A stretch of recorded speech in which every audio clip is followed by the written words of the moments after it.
شکایت بھی رہتی ہے، بائی پاس بھی ہوا تھا ان کا، اور اس کے ساتھ ان کو شوگر وغیرہ بھی ہے۔ السلام علیکم۔ السلام علیکم۔ وعلیکم السلام۔ نام، عمر، وزن؟ جی میرا نام مہوش ہے، برمنگھم سے بول رہی ہوں۔ کیا نام بتایا؟ مہوش۔ مہوش، جی بہن مہوش۔ ہیلو عمر، وزن؟ ہیلو جی عمر، وزن جلدی۔ جی مجھے اپنی خالہ کے بارے میں پوچھنا تھا کہ ان کو منہ میں چھالے بہت ہو جاتے ہیں اور پسینہ بہت آتا ہے۔ کی عمر، وزن؟ ان کی ایج 60 ہے اور وزن 10 اسٹون ہے۔ جی ان کو کیا، ان کی تکلیف کیا آپ بتائیں؟ جی ان کو منہ میں چھالے بہت زیادہ ہو جاتے ہیں، منہ میں چھالے ہیں اور ساتھ پسینہ بھی بہت آتا ہے۔ کو بھی ہے جو پاکستان میں، دونوں کو ڈائبٹیز ہے تو پسینہ بہت آتا ہے اور منہ میں چھالے بھی ہو جاتے ہیں۔ اچھا، منہ میں جو چھالے ہوتے ہیں تو یہ کیا پانی والے چھالے ہوتے ہیں، یا مثال کے طور پر صرف اور صرف منہ کے اندر یہ محسوس ہوتا ہے کہ منہ پکا ہوا ہے؟ منہ پکا ہوا جو ہو جاتا ہے، میرے بھائی کو بھی یہی پرابلم ہے پاکستان میں، تو اس کو منہ پک جاتا ہے اور منہ سے پانی بھی سم ٹائم نکلتا ہے۔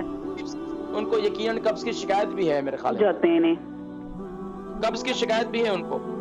جی قبض کی شکایت ہوتی ہے کبھی کبھار۔ ٹھیک ہے، اور اس کے علاوہ میڈیسن کون سی لیتی ہیں وہ؟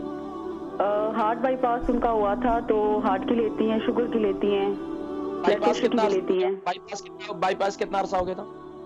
جی بائی پاس کتنا عرصہ پہلے ہوا تھا؟ 2 سال ہونے والے ہیں، دسمبر میں 2 سال ہو جائیں گے ان کو۔ شوگر بھی ہے، بلڈ پریشر بھی ہے؟ بلڈ پریشر نہیں ہے، شوگر ہے۔ ٹھیک ہے، پروگرام دیکھیں میں ذکر کرتا ہوں۔ مہوش، ان کی خالہ جو ہے ان کی عمر 60 سال ہے اور ان کا وزن 10 اسٹون ہے اور منہ میں چھالے بہت زیادہ ہے، قبض کی شکایت بھی رہتی ہے، بائی پاس بھی ہوا تھا ان کا، اور اس کے ساتھ ان کو شوگر وغیرہ بھی ہے۔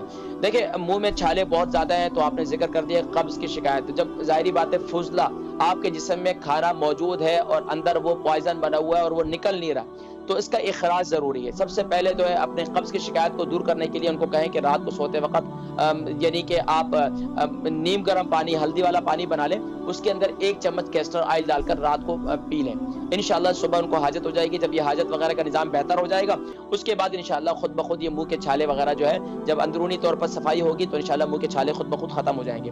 لیکن منہ کے چھالے پھر بھی بہت زیادہ ہوں تو فریش کھوپرا لے لیں، اس کو چبائیں منہ میں، تو انشاءاللہ منہ کے چھالے بھی ختم ہو جائیں گے انشاءاللہ۔ اس کے ساتھ شوگر بھی ہے تو ان کو کہیں کہ رات کو سوتے وقت میتھی دانہ، یعنی کہ جب قبض ختم ہو جائے تو میتھی دانہ، پھر اس کے بعد جو ہے ہلدی والے پانی کے ساتھ رات کو یعنی کہ میتھی دانہ گرائنڈ کر کے اس کو 1 ٹی اسپون استعمال کرتی رہیں، تو اس سے انشاءاللہ شوگر بھی